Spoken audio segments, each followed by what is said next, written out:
to another episode of the Checks Over Strikes podcast. I'm your host, Dean, and this is my partner, Craig. And we are at episode, I'm going to say 13. Possibly. It's funny because you can't, as you think you should be keeping track, it never comes through. The episodes are titled it, so it's fine. Yes, so we are back in the cave. The Bat Cave. It feels literally like the Bat Cave. It's freezing. I got on Jocks' Crocs. I promise the heat is on. I'm not being cheap, but the heat doesn't come down. The heat doesn't come down here. For Outside some is reason. warmer than inside. Make it make sense. It's crazy. It's really, really crazy. But yeah, nonetheless, we're back.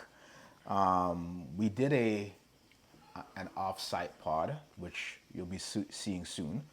But that was a really, really good experience. But like I said, we're back in the cave, and we have some topics for you guys.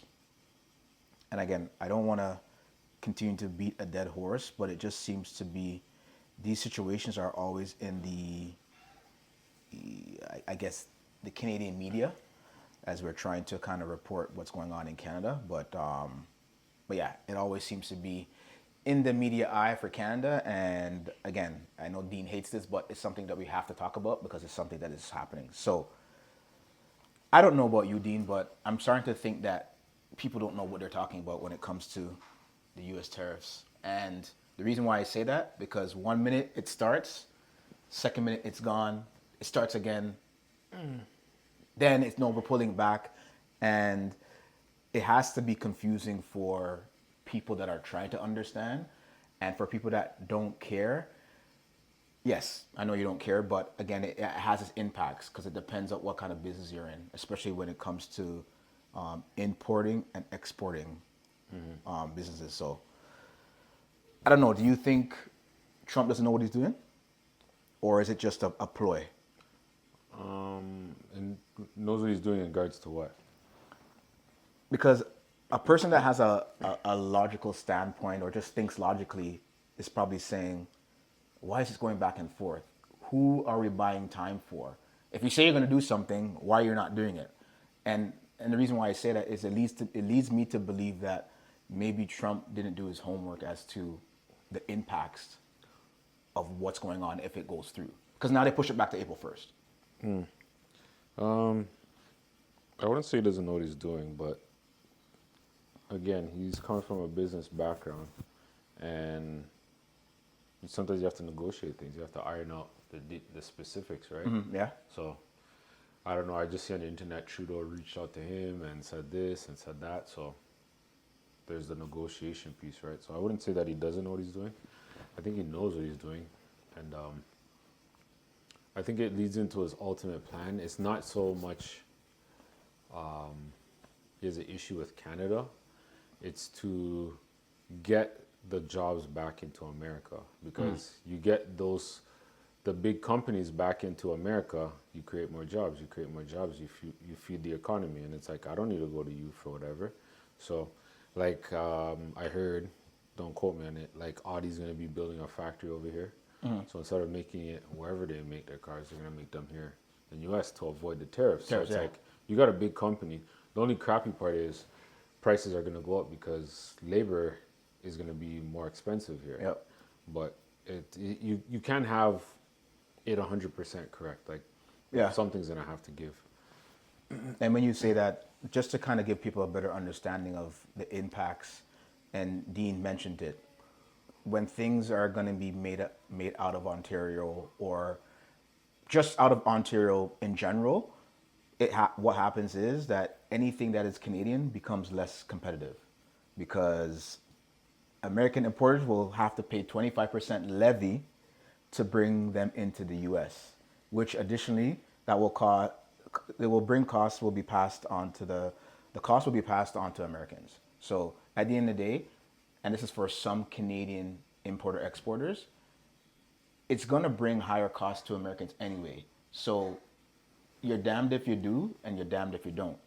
If it's just the status quo, because again, they've had to come to some type of agreement, which is NAFTA, right? That's the North American Free Trade Agreement. Agreement, right? So, and this is what I don't understand. If an agreement was made, Trump comes in, how is he allowed to say, you know what, scrap it, and let's bring on some tariffs to bring back financial dollars back to America? That's what I don't understand. But again, there could be more into what's going on. But again, just to give you a better understanding, if you're a Canadian import or export, it's gonna basically have impacts, huge impacts on how Americans look at the product, and if it costs them more, they're not gonna buy it. It's really, really simple.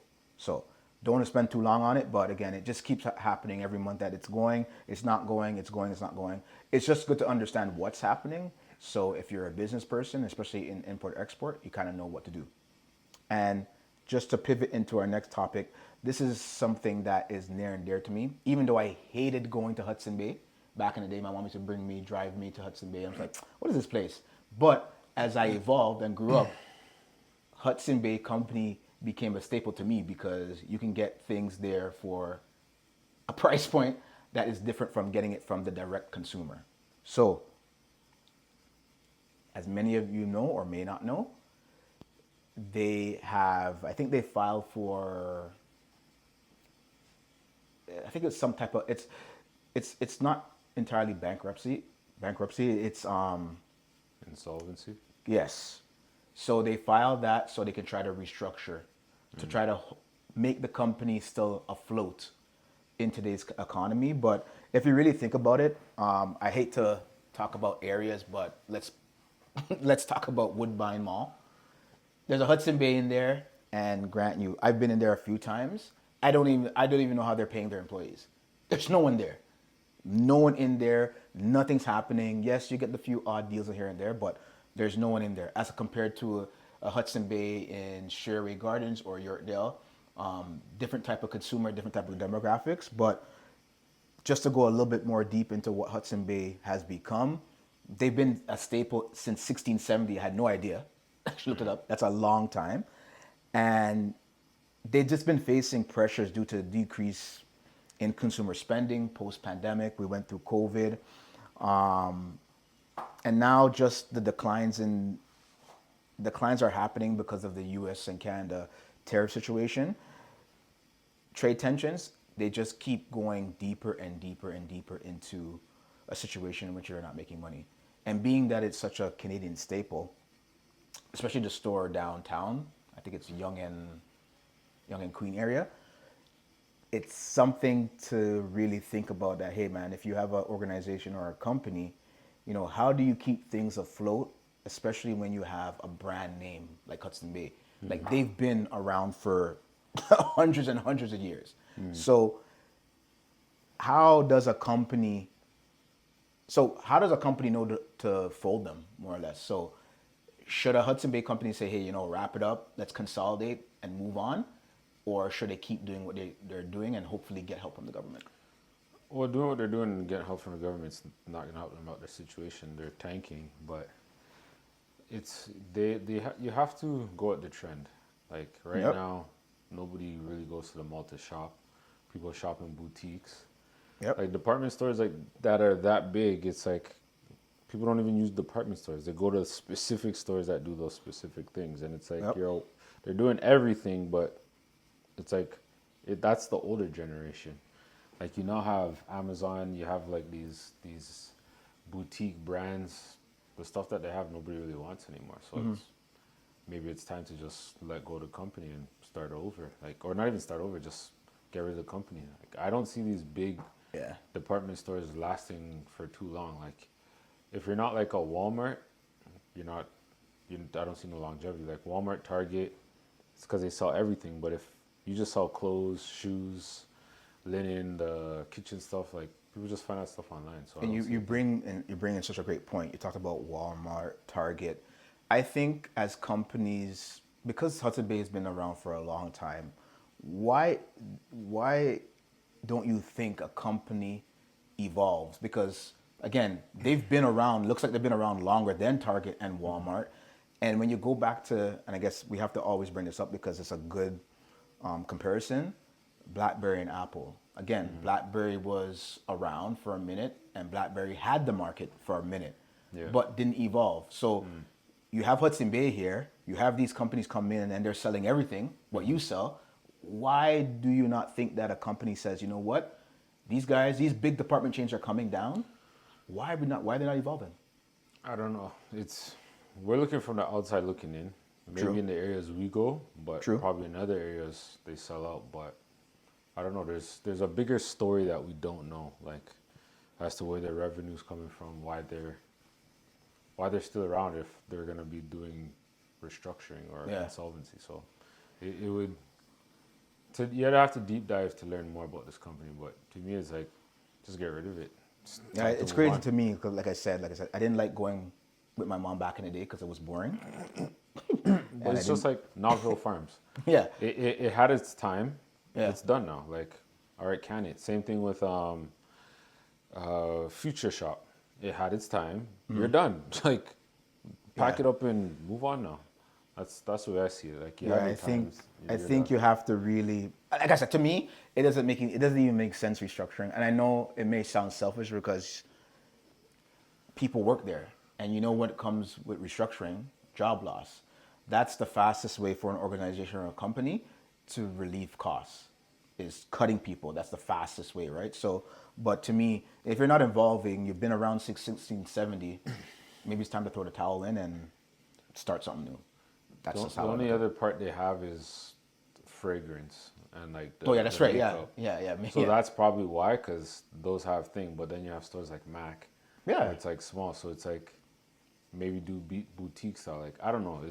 There's too many moving pieces in there because they have so many different departments, and it's like one could be carrying the other. But I know definitely it's not clothes and shoes. Yeah, I know. Nobody's going there for that. It's not. And again, I used to be a shopper of Hudson Bay because again, you can get some key pieces that you see. You get the 30% off, 25% off because as you grow into an adult, you start to kind of shop more economically. Like And even Nordstrom. Nordstrom said, we can't do it in Canada. Pack it up, let's go. yeah, exactly. Target said, pack it up, let's go. Like sometimes you just got to cut your loss. Like I know it's a big company, but it's like your time's innovate or your time's done. It's as simple as that.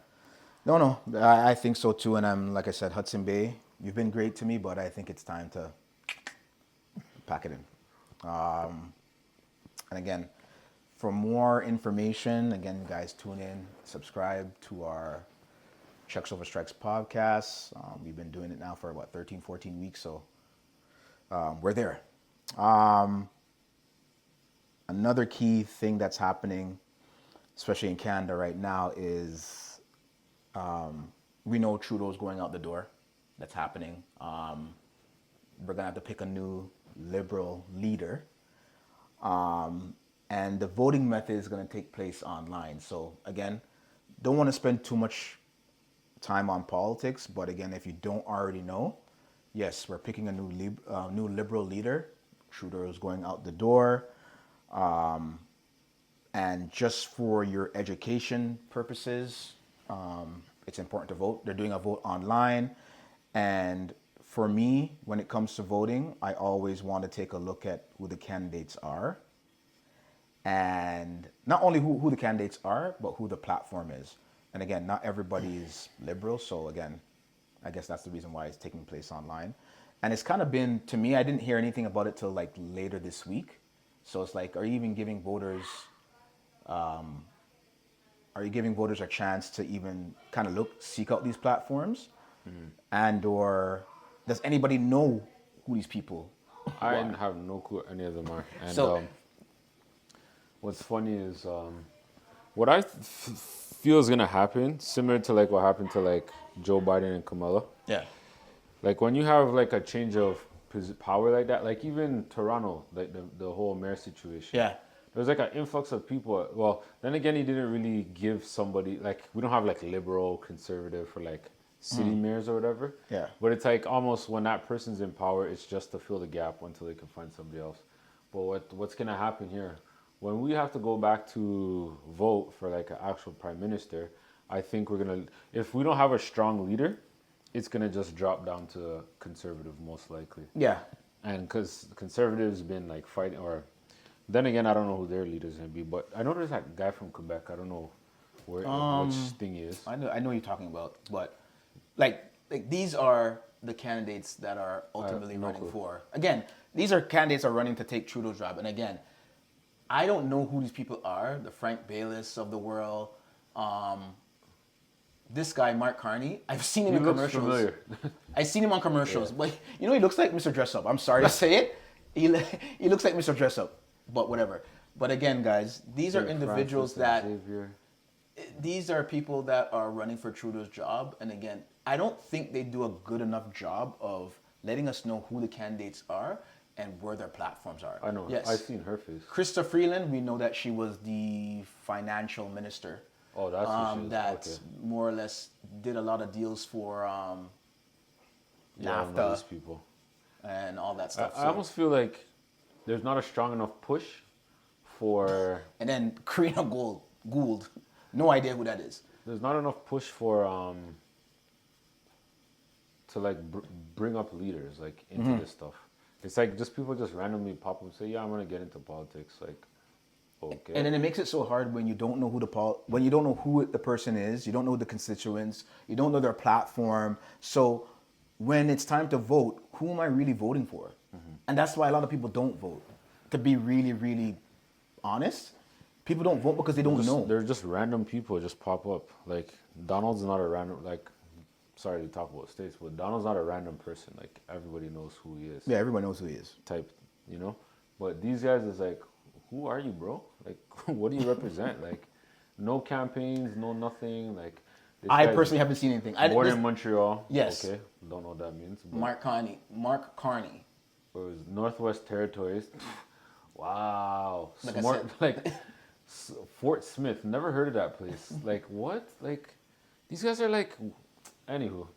That's I'll why I keep my don't opinion to spend, myself. that's why I don't like to spend too much time on it. But like Montreal's big, but like this, it's like Northwest. Like, bro, you grew up around like seals and like and like polar bears. Like, the only what? person I do know is Krista. Peace River. Yeah, like, this is the only person I come do on, know man. because she was Trudeau's right hand woman. Yeah, so. But again, it's just something that again, this is not attractive for me to vote. It's just not. And when it's not made attractive and you're not educated, these are the reason why you don't vote, because we don't know who these people are. They don't come knocking at your door. I'm not sure if has anybody come to your door. But No. And even with this, okay, she grew up in Burlington, so maybe, or no, middle class kid from Burlington, like middle class, okay, Burlington. We don't see Burlington as Exactly. middle class. That's where like the top of tops live. Like, and then these guys don't connect with who we are. So again, there's no connection, there's no relationship. So what's gonna drive me to vote? But again, it's your civic duty and your responsibility to vote. So don't listen to me. Do what you got to do. There's online voting today. So I didn't even know there was online voting today. yeah, it's online voting. And again, like I said, I didn't know this stuff until I looked it up. So to be honest with you, if I didn't know, Dean didn't know, there's most of you guys are not knowing what's going on. But It's when you start looking, you start finding things. Like when, what's his name, left, and then they were saying you can run for mayor. Who, for Tory? Toronto? Yeah, Tory. Yeah. There you go, Tory.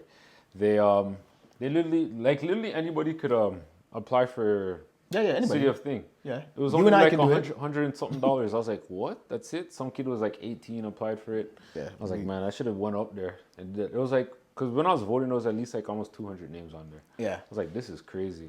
But once you start learning about this stuff, like, in my opinion, politics is not hard. You just got to know what it is that you're talking about. Do a bit of studying, and that's it. Like, you know?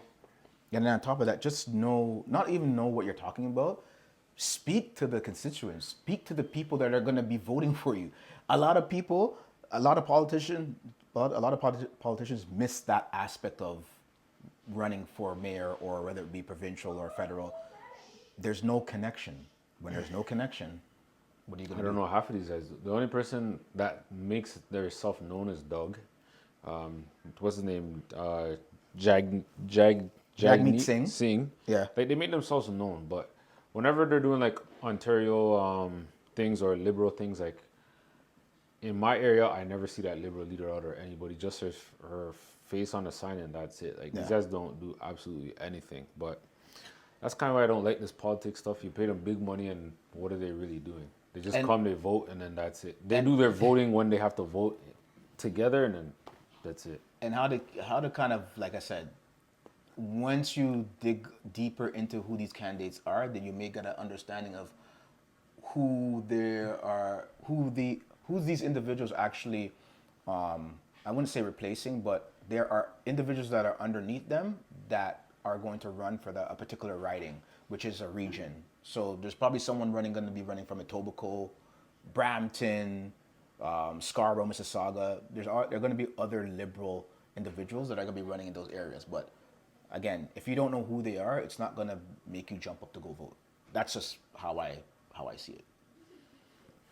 So vote online, vote today. Vote for me.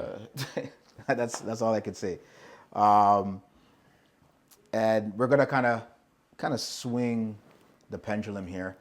As you know, Dean and I, we often speak to school boards, whether it be Peel Region or Toronto District School Board. And when we go to these high schools, more and more children are leaning towards entrepreneurship. And the reason why I brought this topic up was if your child is leaning towards that, what are you doing as a parent to support that entrepreneurship fuel that your son or daughter is carrying? Because we've talked to many students and we sit down and have conversations. They're like, oh, we have a great idea. I have a clothing line or I have this. And again, yes, they're very green because they're young, but they have the slightest clue in how to promote their product or service. And the reason why I brought up again, Dean, you had some great conversations maybe last week or a couple weeks back. And I noticed that when you were talking to these youth, they were shocked because like, oh, I have a product or service, but they're missing the basics, whether it be social media, whether it be even what's your why behind your product or service? Why are you doing it? What's your objective? What's your mission? A lot of these kids have no clue. What are we not doing, or what should we be doing as parents to help push or gas these potential entrepreneurships? Most you can do is, well, in my opinion, is just encourage them. Not enough parents are encouraging it. Like treat it the same way you treat sports. Like you put your kids into these things, and you're at their games, cheering them on, being their biggest cheerleader. Do the same thing for entrepreneurship. It's no different. Like if they make it in a sport, they make money. If they make it in business, they're making money. Making money, exactly. So exactly. why not just toot their horn while they're doing the thing? You know, let that child make the decision if they want to continue with it, or if they want to say, all right, you know what, I don't want to do this, and go to school. Right? It's like, I wouldn't say they have imagination. They have it usually younger, but if they have those ideas, be like, yeah, okay, so what does he want to do? Okay. And just encourage them. Hey, you working on your business? Or like, you know, just have those conversations with them. Show them that you're interested in what it is that they're doing. It's not necessarily you have to be a part of it. Just be interested and be like, oh, okay, you want to start that? Okay, that's cool. Like, you know, I'll support you, whatever. And like, you know, it's nothing too crazy you have to do per se. Yeah. Or it's like if you see them stacking off, be like, hey, what happened to your business? Like, you know, just engage in that conversation. Because as a parent, you're probably not an entrepreneur. You're probably working a 9 to 5. Yeah. You don't have the slightest clue what to tell them. Just words of encouragement, you know, like I'm proud of you for doing this, like, you know, because sometimes they need that little pick me up. They're probably having a bad week or whatever, or a bad month, and you just saying that just kind of just reignites them to just keep going with whatever it is that they're doing. So when you mention, you know, just reassuring them and having them, just supporting them, and again, as a parent, you may not be an entrepreneur, you may be a person that works 9 to 5. So again, being that you may not have that background, where can a youth go? Like, you know, Google. Where can they go? And this is why I talk about coaches and mentors at a young age. It's really, really vital and important, because if you are not of that background or entrepreneurship background or a business background, you're really doing a disinjustice if you're just trying to tell, or you're just freestyling or telling your son and daughter, hey, try this, try that, and it may not work. Get a coach, get a mentor. We're coaches. Dean's a coach. There's individuals out there that can help support these dreams as for young adolescents because we're doing it. We're going through it. Is everything going to be perfect? No. But again, if you can kind of lay the foundation for a young youth that kind of gives them an understanding of what they need to do and let them know that there will be ups and downs. It's just not going to be rocket trajectory and you're just going to keep going up and not fall. I think that's really, really important because the conversations that we had with these young youth, it was eye-opening just because they think that all they got to do is two things and they're good. They should be good to go when that's not entirely the case. There has to be a plan in what you're doing and it has to be a plan that touches the person. And I say it all the time, the know, like, and trust. If you're building a product or a service or just trying to get your name out there, you got to build that emotional connection with that individual. Again, as we talk about Nike, we all know when we go to Nike, we know what we're going to get. We know when we're buying a J's, we know what we're going to get. There's an emotional connection there with Jordan, and it's Nike, and we know it's tried, true, and tested. So we're going to obviously go and spend our money there because it ticks off all those boxes. Having some of the conversations, with these young potential entrepreneurs, it's just, they're just like, oh man, I have a clothing brand. Here's my mission statement. But then you would ask, what does that mean? They're like, I don't know. I was just trying. Again, they are in the infancy stages, but it doesn't mean that we can't tailor something or make something more logical for them to help them get through the process. Because again, I was telling them, I said, if you can't tell me what your business does in 30 seconds, then you may lose me as a consumer or even an investor.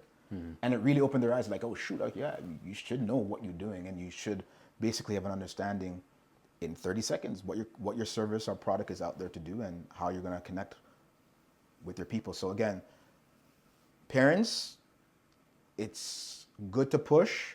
It's good to give them reassurance, but get them that coach, get them that mentor, especially if you don't have background in these areas, because it's one thing to push them and gas them and give them reassurance, but if you don't have the understanding of it, it just may be all for none.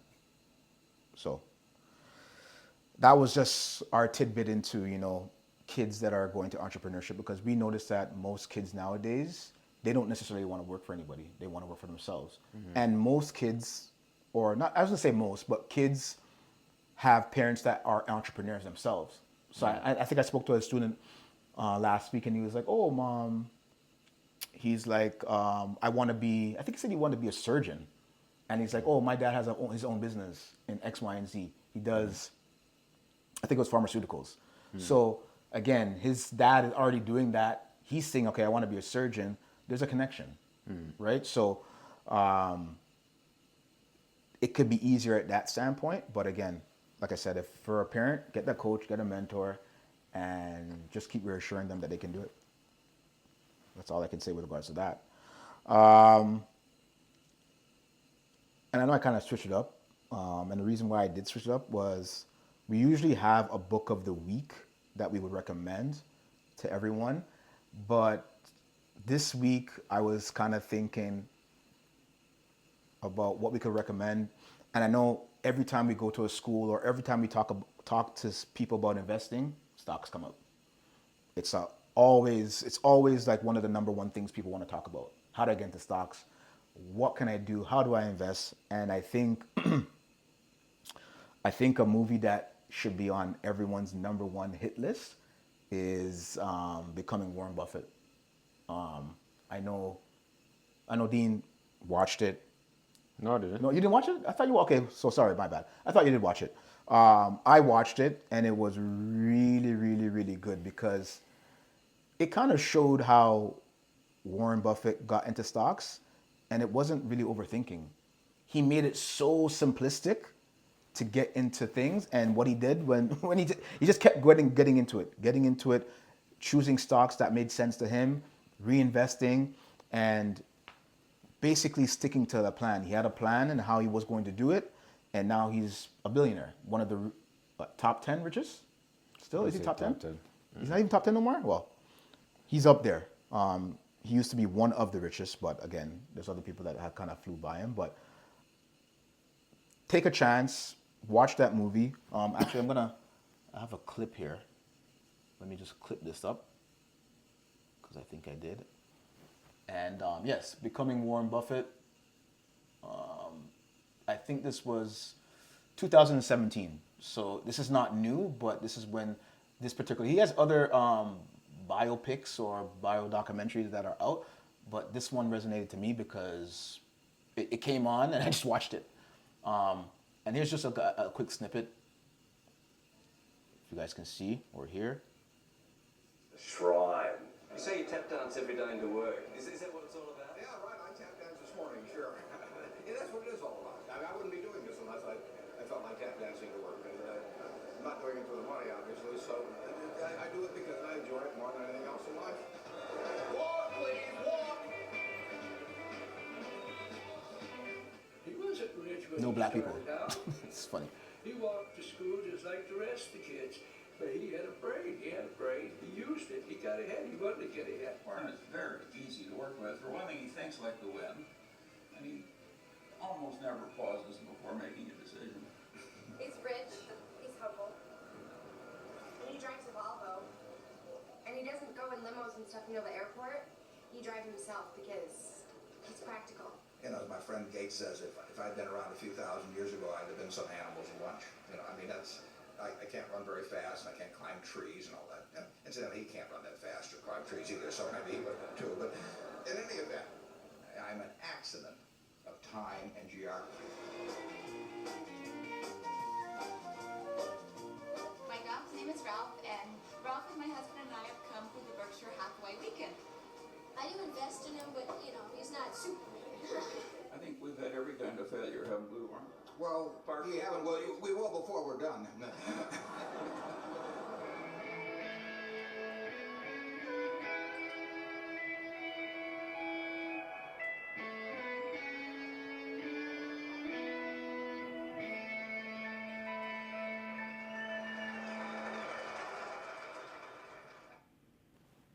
If you're thinking about stocks, investing, and you want to get a better understanding, I suggest watching this movie here, because it will give you that basic understanding of how to get into things and what type of concepts you should be looking into when you're looking into stocks and all that good stuff. Warren Buffett, jump on it. And it leads me to I want to talk about something quickly because it was in my mind, but I didn't think about it as a topic. And I don't know, Dean, if you saw this, but T-Pain. I'm not sure if you saw this on social media. I don't have it here, but I'll talk to it. T-Pain was on a commercial flight most recently. And he was like, I don't know where he was going, but he was like... for the Vegas. Yes. So he was like, you want to know how much a private jet costs? And he was like, a private jet to the flight to where he was going was going to cost $126,000. Mm-hmm. And people made some, just some comments into, T-Pain, he's broke. So I want to touch on it for a quick second. And again, when you've been in the game for a long time, such as T-Pain, and he said that when he first signed, he made almost $20 million at 19 years old, but then he lost it all. So when you see an artist or a celebrity talking about the benefits of getting a private jet or not, or trying to flex on someone, you don't always have to go private. Like I said, I don't see it being needed, especially when you could just fly first class. Mm-hmm. Yeah, it's commercial, but why would you spend $126,000? Remember, you're going somewhere to get paid, but you're going to spend $126,000 to go get paid and then come back. Then you can pay a fraction of the cost. And then one of our local guys, is a rapper, Boondog, said this guy's going broke. I got $2 million in cash, and it was going back and forth. I'm just saying, again, this is the reason why we can't get things twisted. It's the internet. it's Instagram. If people are flexing, they may be flexing but not really have it. And then here's T-Pain saying, hey, I'm going to spit game. I'm going to tell you, hey, you don't have to go private because it's just a huge cost associated with it. What are your thoughts? And I'm not sure if you saw the video, but I'll play it for you. To take a private jet. Yeah, I seen that one. Okay. Yeah. Well, he has a point, but it's if you have it and you want to do it, sure. But he's learning from his mistakes. He's like, I went broke last time, so Exactly. I can afford this. Plus, he's not in the spot like how it used to be, so he doesn't have to worry about people swarming him. If this was 10, 15 years ago, then yeah, maybe he does have to take that private jet for not even just for the sake of being, let's say, Celebrity? Not celebrity, just penny pinching, but for his own safety, right? Yeah. So him taking a regular flight, like he makes a lot of money and he does it through video games and stuff, but Exactly. Yeah. I don't need to do all that stuff. It's you do what makes you feel comfortable. If people want to take shots at him, let them take shots. But at the end of the day, he's still making his money. He's like, I'm saving this money. You're not, right? So. And I don't think a lot of like I haven't seen it most recently. I don't think a lot of celebrities are talking about what they've gone through to say, hey, I've gone through this. Any of them. I've gone through this. I'm still here. I'm still an artist, or I'm doing this, but you may think of doing it this way as opposed to doing it this way because, again, like I said, he was signed at 18 at 20 million. And he was like, yo, he was like, he didn't know what to do with the money. And just as fast as the money came, the money went. Can you imagine 20 million 15 years ago? How can you ever go broke? To me. Think had that realization too, but he still buys stuff. Yeah, exactly. Not him. Little Yachty. Yeah. He's like, yo, I blew like $1 million plus in a day. He's like, because you never had those things, right? But money can stop at any time if you're not putting it in the right vehicles. The right vehicles, exactly. So it's like, hey, you can clap back and say whatever about a person, but if you don't have some sort of income stream coming in, that money can be done tomorrow. So I leave it to each his own. So T-Pain knows what he's doing with his money, and it's like he's more money conscious where he spends it. Like I got it. It's like, yo, I got it fast, but I can't let it go that fast. It's not hard to make money. It's hard keeping money. Sustaining it. Yep. And you reach that. If you got that when he was 18, he's probably in his 40s now. He doesn't want to go out there and have to work for it hard again. Let me keep as much as I can possible, and then also give the next generation that's coming. The 18s, 20s, sure. He made it back by the grace of God, in my opinion.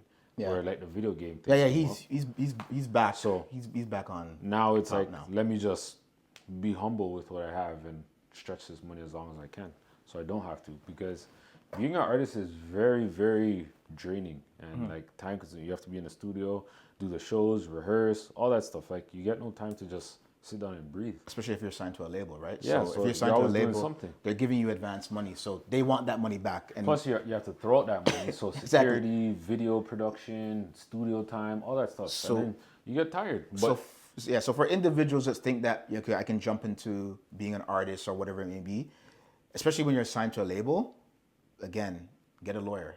Go through your contract, because just as fast as the money can come, the money can go very, very fast. And if you are in a situation, with the label that you are in a deal that doesn't make sense, at least a lawyer could say, hey, you know what? Let's bring this back to them and say, hey, let's negotiate what this may be. Often a lot of people get into deals, they don't read the fine print, and then 5 years later down the road, they're screwed.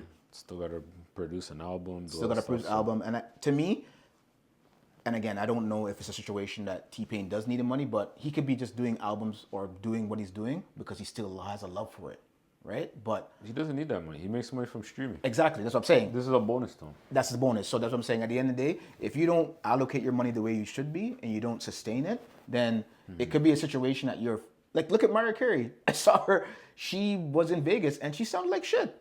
I was like, people would pay for this? But again, why are you still doing these things? Because you need the money. I would only assume that, right? But it is what it is. And again, just want to bring up that because, like I said, I think more and more old heads that have gone through it should be sitting down having conversations with the younger entrepreneurs or even the younger artists that are coming up now to say, hey, listen, don't do what I did. You have that money now. That money is going to be different. That money that I had was 15 years ago. That's different. There's inflation. There's so many things that happen. $50 million is not the same as $50 million 10 years ago. It all changes. So Yep. keep that in mind. And for the old heads, this is why Dean and I, we do this. We want to teach people as much as possible because we really don't want them going through the same, making the same mistakes that we've done. And that's the reason why we share experiences, because it gives them a understanding of, okay, well, you know what?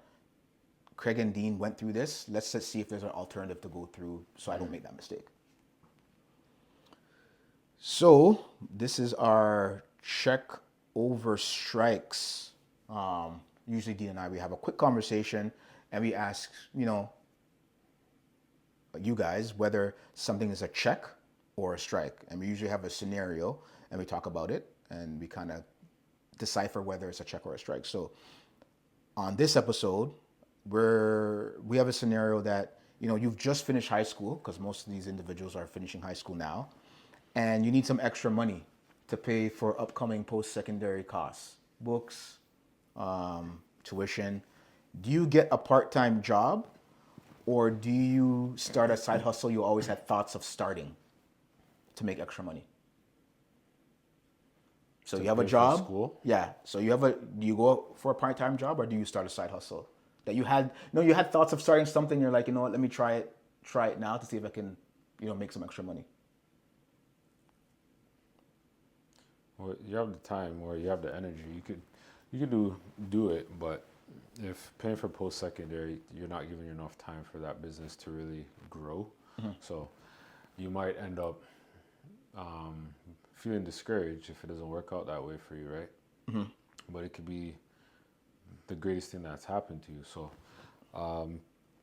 I wouldn't say for doing it for just the extra money. If it's a side hustle, then it's just gonna be a side hustle type thing. But if it's like a business idea, then that's something you want to grow on. Because a side hustle, it's there today and gone tomorrow. That's just like it's temporary, right? So I would suggest getting a part-time job. But if you're struggling to get a part-time job, then create the business for yourself or the side hustle. Yeah, and I can agree with that, because, and it's not to say either or is a check or a strike. It just depends on how far you push with either or, right? We know if you have a part-time job and you're working at Wonderland or Harvey's or KFC or any of these places, you're guaranteed every 2 weeks a pay check, right? But if you start a side hustle or start a business, and let's just say you start a business and you do it during the time that you're not in school, if you get the right leadership and you have the right tools and resources, you could actually enhance that business going into college or university. You know what I mean? You could take the tool, you could learn what you need to learn in that area, and then it take off, right? If you think about Facebook, they started that in their garage. I think did they not go to school together? They all went to school, right? And the idea came up then, and look, they were in university or college, and look where Facebook is now, right? So, again, not to say it's a check or a strike, it's just something that, again, if you want to work, that's fine. But if you have a business idea and you have the right tools and resources to help push that business idea, who knows how far it can go. It could end up, you could end up ditching university or college and say, hey, I'm going to start this because this is where it's going and I feel it's going to go, 10x. So just something to think about.